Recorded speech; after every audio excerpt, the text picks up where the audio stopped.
আজকে আমি কই মাছ আলু দিয়ে বড়ি দিয়ে রেসিপি করে তোমাকে দেখাবো।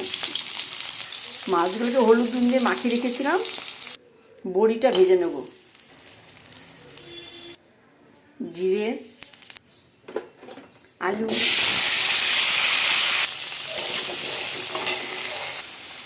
আদা, পেঁয়াজ একটু নাড়িয়ে নেব। জিরে, ধনে, লঙ্কার গুঁড়ো, হলুদ, অল্প জল,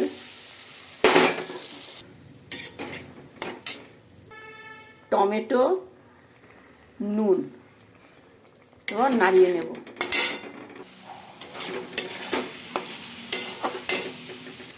বড়ি দিয়ে দিলাম, কষা হয়ে গেছে, এবার জল